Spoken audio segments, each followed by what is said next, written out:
1561001 dari LPTK UPS Tegal kelas A. Kali ini saya akan melakukan ujian kinerja pembelajaran unsur intrinsik novel untuk kelas 11 peperawatan SMK Bakti Putra Bakti Sampojo tahun semester 1 tahun pembelajaran 2020-2021. Bismillahirrahmanirrahim. Assalamualaikum warahmatullahi wabarakatuh. Waalaikumsalam warahmatullahi wabarakatuh. Anak-anakku semua, semoga kalian semua dalam kondisi sehat walafiat, tidak kurang satu apapun, dan juga selalu bersemangat untuk belajar. Tidak lupa kalian juga harus selalu menjaga kesehatan karena virus corona ternyata belum juga kita bisa anggap remeh, karena di sekitar kita ternyata masih banyak kasus-kasus baru. Nah itu makanya itu kalian juga yang pertama harus selalu cuci tangan dengan air sabun yang mengalir, kemudian juga kalian harus pakai hand sanitizer dan juga selalu jaga jarak ya. Anak-anakku semua, yang lalu kita sudah membahas tentang puisi, maka pada pertemuan kali ini kita membahas tentang novel. Tapi sebelum kita mulai pembelajaran kali ini, silahkan dipimpin doa. Ya teman-teman, untuk mengawali pembelajaran pada pagi hari ini, kita berdoa menurut agama dan kepercayaan masing-masing. Berdoa dipersilahkan. Selesai. Oke, terima kasih Mbak Sandy. Dan anak-anak semua, akan saya sampaikan materinya sebentar. Untuk materinya biar kalian bisa paham dan melihat ya. Kita presentasikan. Oke, sudah nampak di monitor kalian? Sudah, Pak. Sudah, oke. Yang pertama kita akan mempelajari menganalisis pesan dari novel yang dibaca. Oke, anak-anakku semua, nanti kalian bisa menganalisis pesan dari novel yang dibaca. Kemudian novel apa yang akan kita pelajari? Yaitu novel Bekisar Merah ya. Bisa kalian lihat di sini. Oke, Bekisar Merah. Bekisar Merah ini karya Ahmad Tohari. Supaya kalian paham, ini punya trilogi yang bagus-bagus semua. Ada Dobi Paro, ya, dan sebagainya. Dan ini salah satunya adalah Bekisar Merah. Anak-anakku semua, seperti biasa kita harus memahami dulu kompetensi dasar, yaitu menganalisis pesan dari dua buah buku fiksi, novel, atau puisi yang dibaca. Sedangkan keterampilannya harus berpasangan, menyusun ulasan terhadap pesan dari dua buah buku fiksi, novel, atau kumpulan puisi yang dibaca. Situasi kekinian. Kemudian indikatornya nanti kalian diharapkan mengidentifikasikan, menuliskan, bisa menemukan amanat, bisa menyusun, dan yang terakhir nanti kalian diharapkan bisa mempresentasikan hasil diskusi tentang unsur intrinsik novel yang dibaca. Lanjutnya anak-anakku semua, tujuan pembelajaran kali ini kita agar kalian bisa mengidentifikasikan, menuliskan, menemukan, menyusun, mempresentasikan unsur intrinsik yang dibaca dari novel yang tadi Bekisar Merah dengan tepat. Anak-anakku semua, pembelajaran kali ini memiliki skema yang seperti yang kita lihat di sini. Perkenalan, nanti siswa membaca, memahami, mengidentifikasi unsur intrinsik. Setelah kemarin kalian saya berikan link di e-book di WA Group ya. Kemudian yang kedua, siswa menyampaikan pendapatnya tentang unsur intrinsik Bekisar Merah. Kemudian sumbernya nanti kalian sudah di-share di grup, yaitu http riderbookmate.com BBN, BJBTLR. Ya. Lanjutnya anak semua.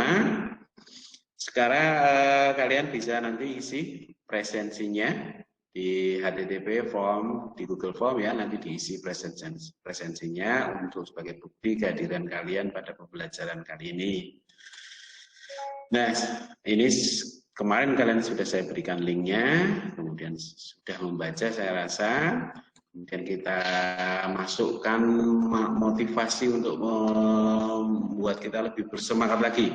Dan semangat adalah kesuksesan seseorang berbanding lurus dengan kemauannya untuk bangkit dan mencoba. Ya, jadi anak-anak semua, orang sukses itu berbanding lurus artinya memiliki data yang signifikan dengan kemauan untuk belajar, bangkit dan mencoba. Jadi kalian tidak boleh kemudian tidak mau belajar, tidak mau bangkit dari keterpurukan, dan tidak mau mencoba.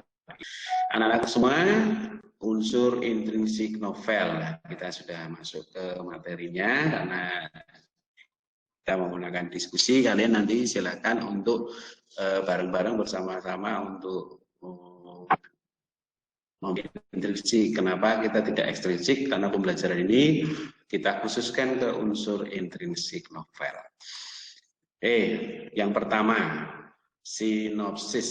Ya, anak-anak semua, kemarin sudah membaca novelnya, sekarang mungkin salah satu di antara kalian membacakan sinopsisnya supaya ada pemahaman bersama untuk cerita ini. Silakan. Saya, Pak. Ya, Yunita ya. Silakan. Ya.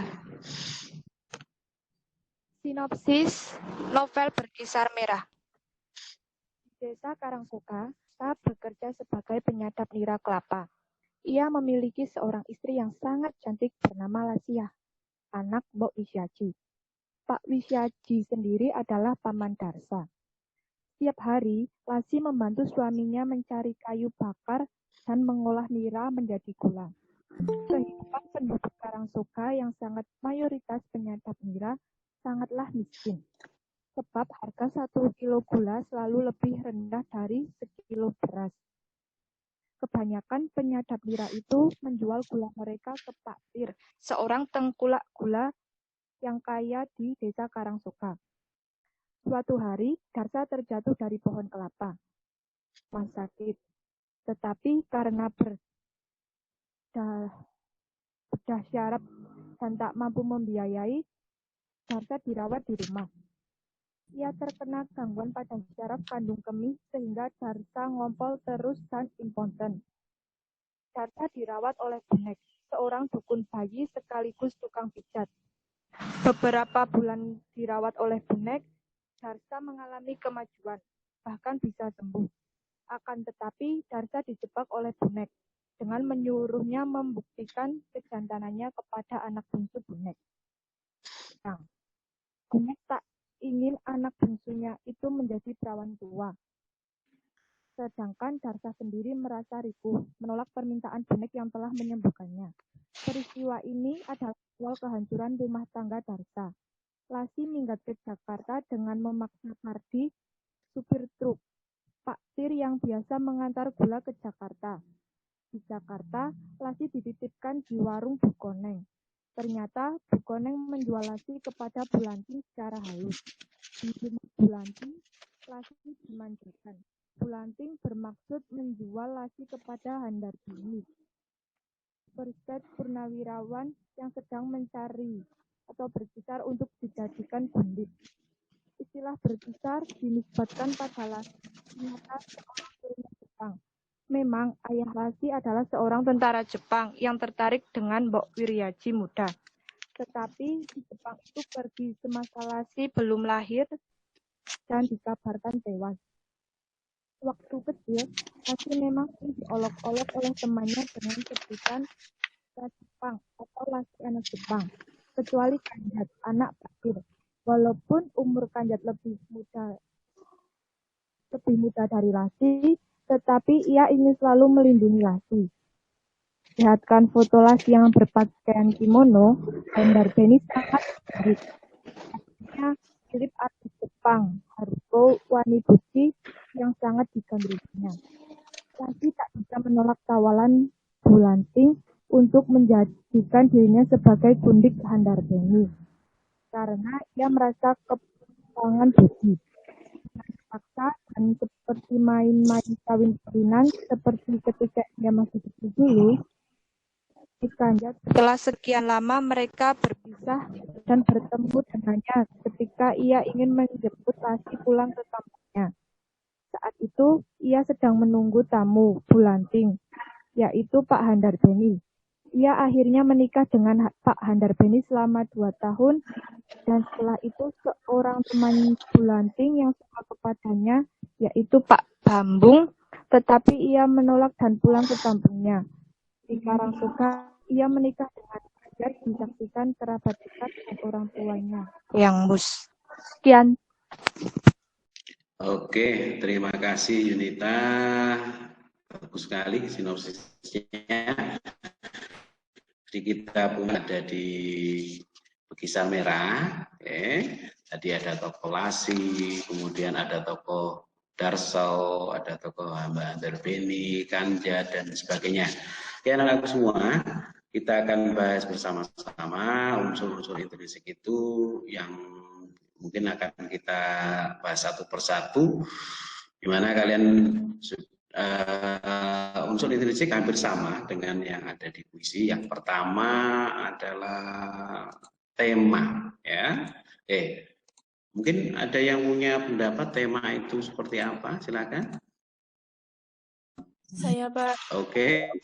Tema adalah unsur intrinsik yang sangat penting, yaitu ide atau gagasan utama dari sebuah novel.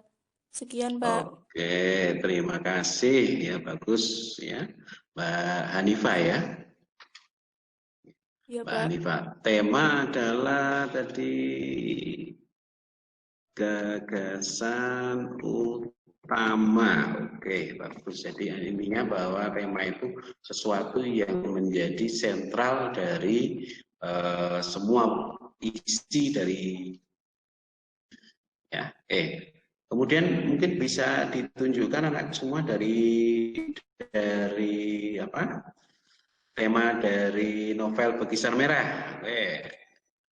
Silakan. Mungkin sudah ada yang bisa menjelaskan tema Bekisar Merah kira-kira. Saya, Pak. Oke. Namanya Nduk, siapa Nduk? Jonathan Anggi. Jonathan. Oke. Tema Apa kira-kira? Merah adalah yaitu tentang kehidupan yang memanfaatkan orang lain untuk kepentingan diri sendiri atau menjual diri.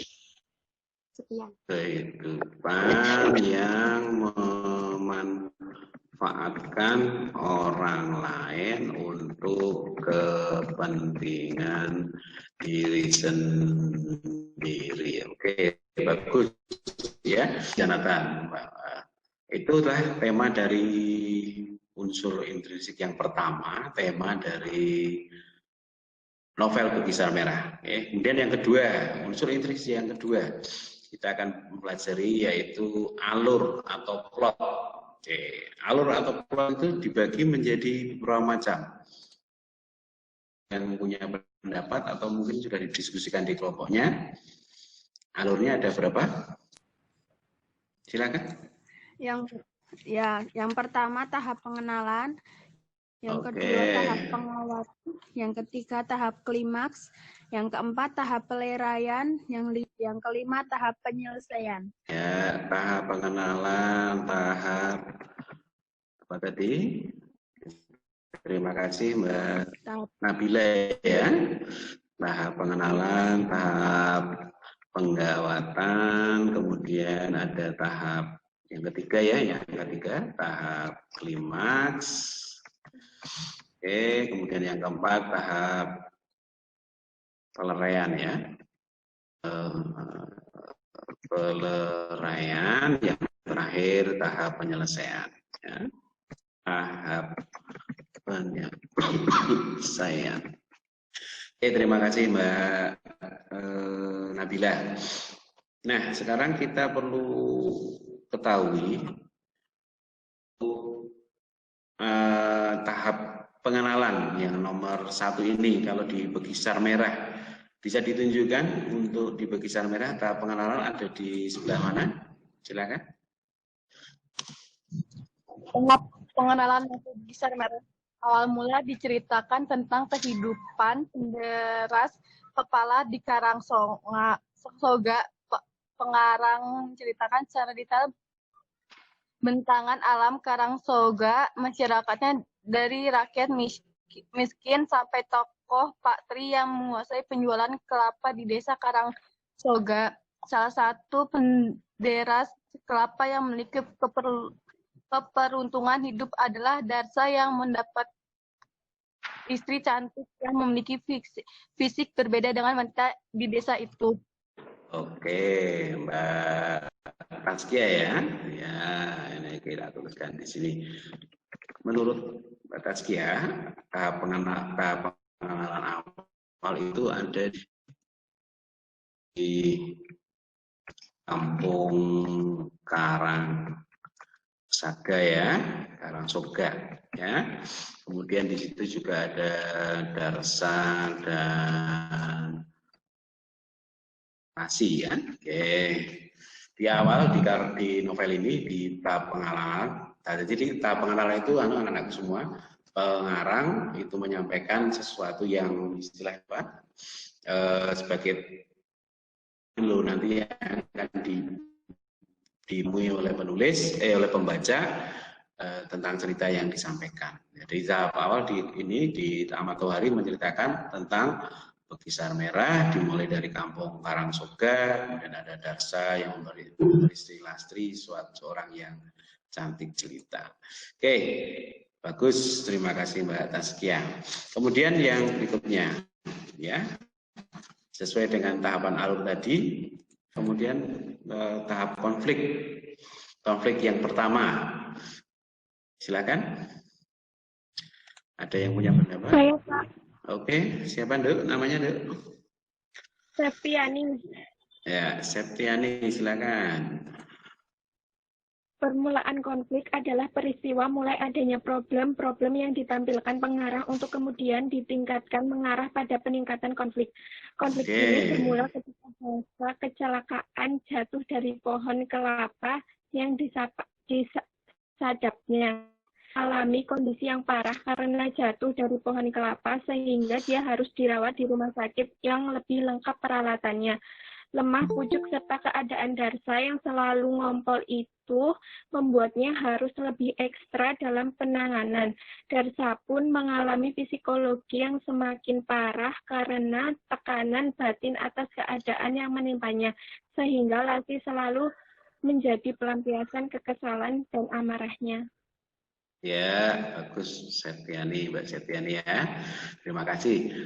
Jadi konflik dimulai ketika Darsa tadi disebutkan jatuh dari pohon kelapa sehingga dia mengalami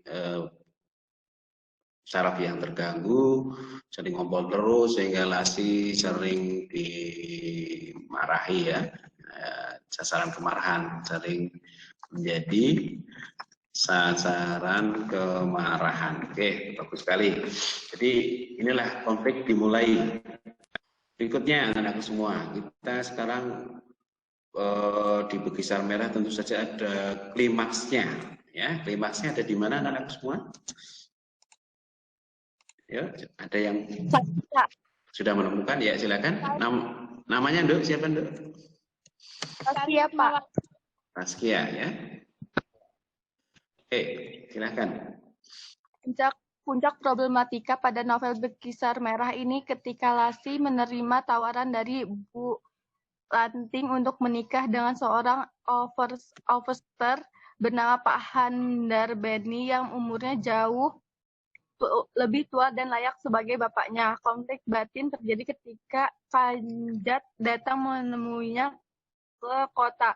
Lasih menaruh harapan besar Kanjat mampu membawanya pergi dari rumah itu dan menikahinya. Namun Kanjat hanya diam dan tidak bisa memperjuangkan Lasih karena Kanjat merasa dirinya tidak pantas mendapatkan Lasih. Sehingga hari berikutnya setelah pertemuannya dengan Kanjat itu dia memutuskan bersedia menikah dengan Pak Handar Beni. Ya, oke, terima kasih. Bagus. Jadi klimaksnya tadi si tokohnya Lasih ini karena sering dimarahi oleh tadi Darsa, kemudian dia oleh seseorang diminta untuk menikah dengan Pak Handar Beni yang kaya raya di desanya.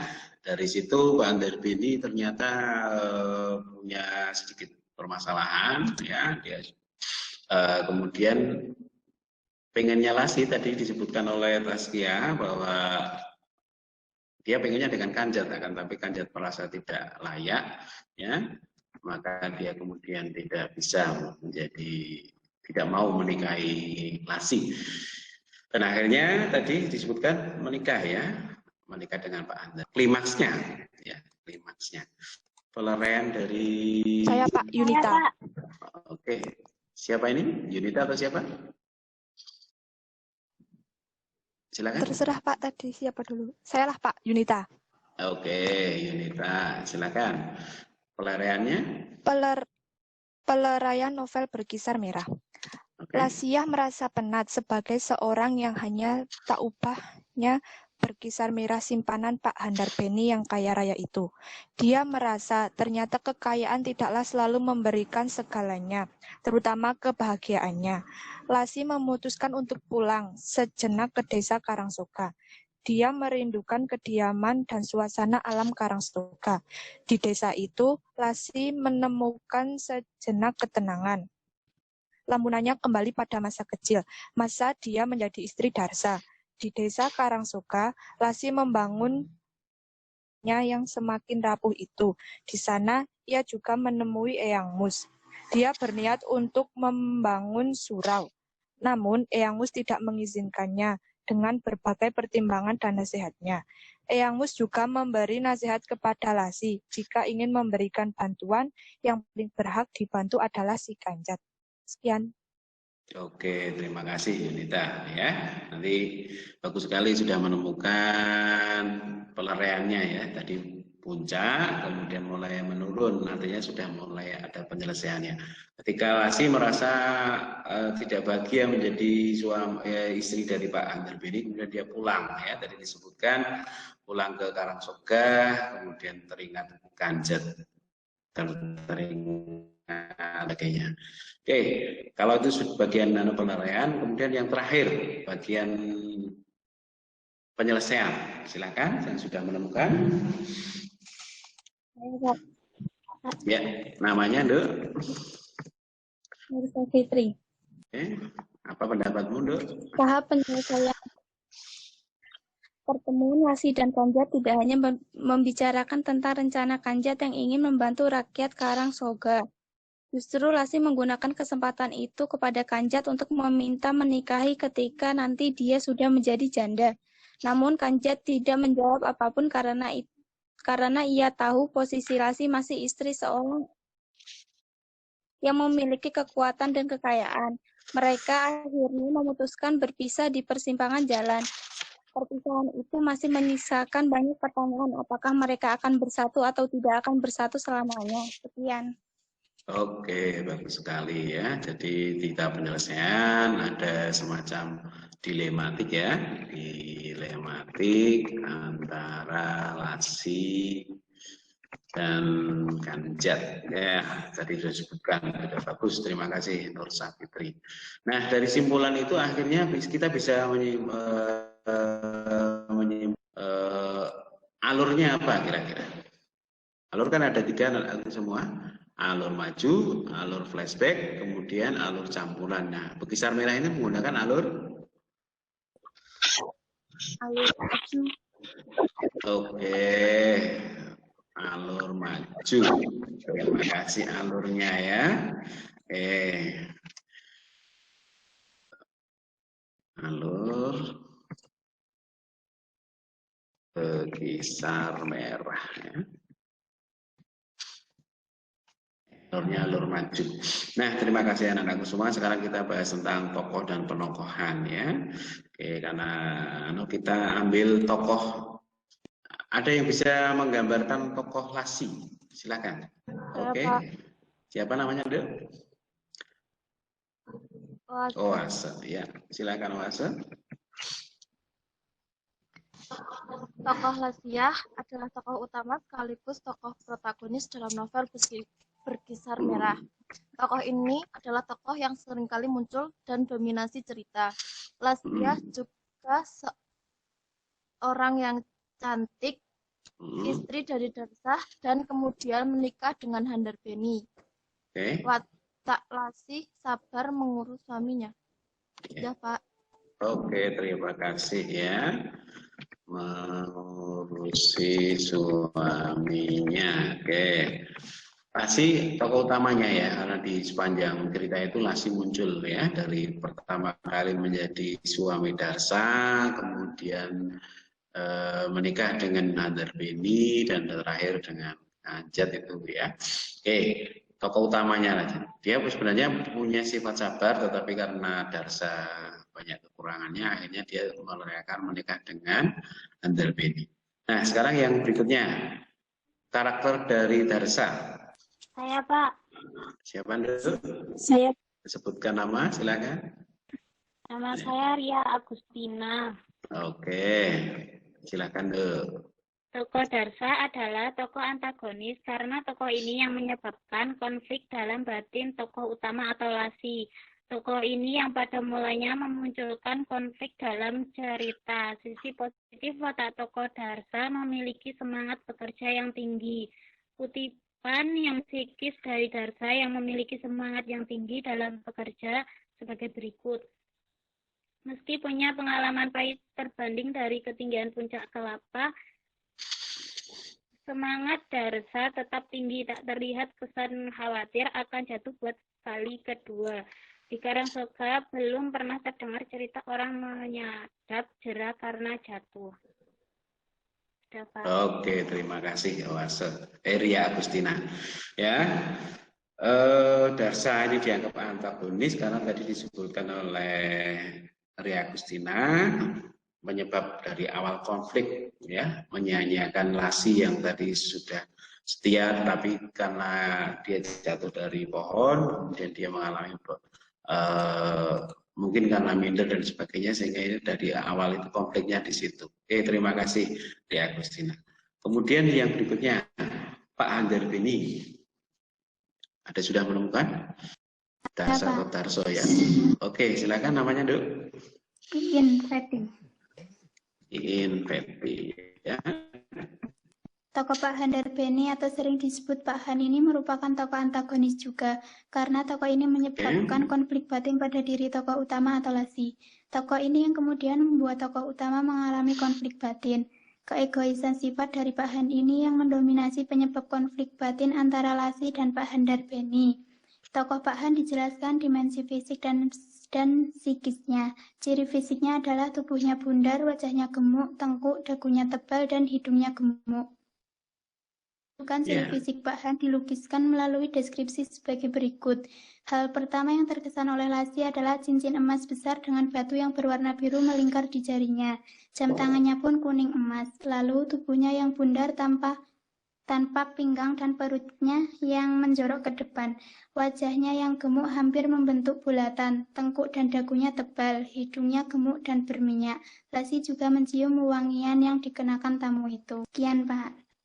Terima kasih, Betty, sudah bagus ya. Pak Handarbeni ini seorang tokoh antagonis karena menyebabkan konflik pada tokoh utama. Kalau tadi disebutkan tokoh utamanya Lasi, nah sesuatu yang membuat konflik atau menjadikan tokoh utama menjadi bermasalah itu disebut tokoh antagonis. Tadi ya disebutkan Iin dan Ria. Ya, antagonisnya karena ketika itu ternyata Pak Handarbeni mempunyai banyak hal yang menyebabkan tokoh utama kita mengalami konflik batin dan sebagainya. Yang keempat. Saya Pak Ika Rismawati. Ika, oke, silakan.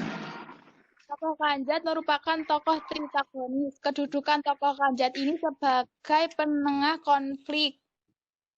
Tokoh Kanjat sebagai pelerai konflik yang terjadi tokoh utama yaitu Lasi. Kanjat sejak kecil dilukiskan sebagai orang yang memiliki watak yang baik dan selalu membela Lasi.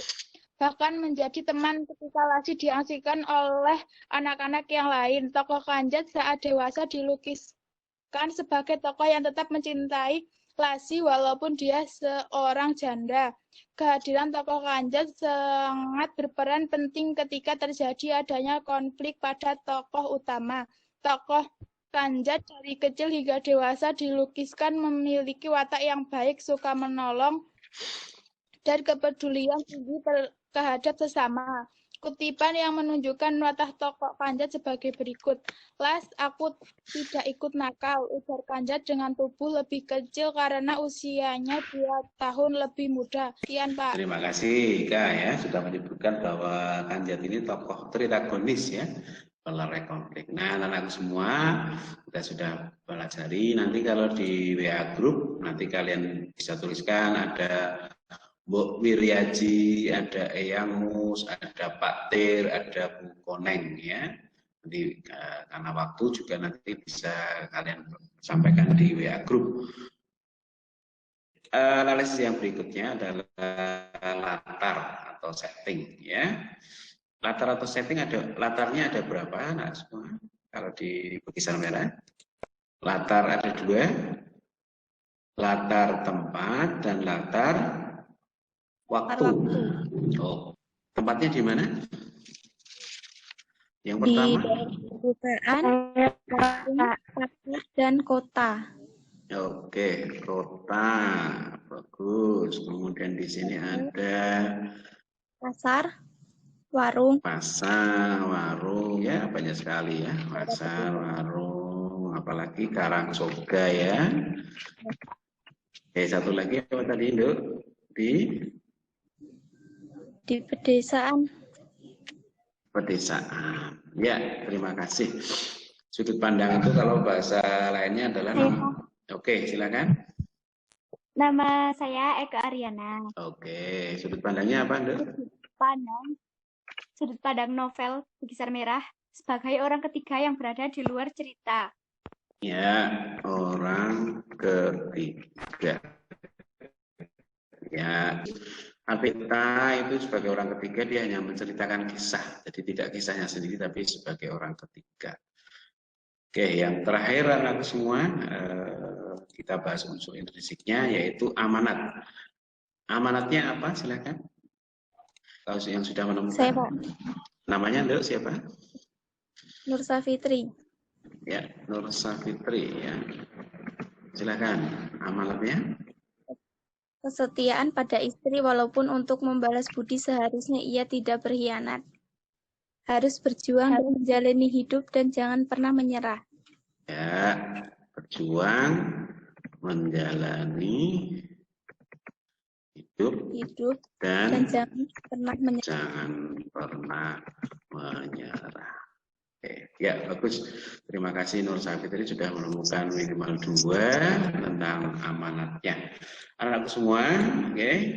Kesimpulan dari pembelajaran ini ada yang bisa menyimpulkan? Saya, Pak.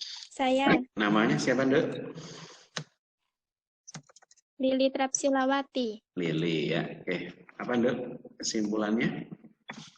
Dalam kehidupan sehari-hari, nilai kesetiaan, nilai perjuangan harus kita jadikan salah satu pedoman hidup. Ahmad Tohari menggunakan pendekatan yang merekat dalam penceritaan novel ini, baik istilah bahasa maupun setting, tempat, dan budaya yang digunakan. Bagus, Nelly ya. Simpulannya bahwa di pembelajaran kali ini, di pembelajaran novel ini, bahwa kesetiaan itu bisa menjadi pedoman hidup kita sehari-hari. Ya, bagus, simpulan yang bagus untuk pembelajaran kali ini. Kemudian refleksi, ada yang bisa merefleksikan dari pembelajaran ini yang kita pelajari? Saya Pak, apa? Yunita. Oke, Yunita. Refleksi apa? yang dapat diambil dari pembelajaran ini adalah yang pertama, sastra merupakan hasil imajinasi dan realitas sehingga dapat bermanfaat untuk dijadikan refleksi dalam kehidupan sehari-hari. Yang kedua, semangat hidup pada tiap tokohnya bisa kita jadikan sebagai pembelajaran yang baik untuk kita. Refleksi yang bisa kita ambil dari novel ini Jadi menurut Yunita, karya sastra bisa menjadi refleksi kehidupan sehari-hari kita, menjadi pedoman kita. Kemudian yang kedua, semangat hidup yang terjadi di tokoh-tokohnya bisa menjadi juga pembelajaran untuk kehidupan sehari-hari. Ya, terima kasih anak-anak semua sudah melakukan pembelajaran kali ini dengan baik. Semangat selalu dan juga jangan lupa untuk selalu menjaga kesehatan kalian supaya nanti kalian dapat bersekolah lagi seperti biasa, tidak seperti daring terus seperti kali ini. Kemudian yang terakhir, nanti pembelajarannya akan dilanjutkan di WA Group, kemudian persiapan anak-anakku semua, kalian silakan belajar untuk mempersiapkan pelaksanaan ujian semester 1. Tetap jaga kesehatan dan juga untuk selalu bersama. Terima kasih. Sebelum saya akhiri, ada pertanyaan. Sekali lagi, kita akhiri belajar kali ini dengan bacaan hamdalah bersama-sama. Alhamdulillahirrahmanirrahim. Assalamualaikum warahmatullahi wabarakatuh. Waalaikumsalam warahmatullahi wabarakatuh.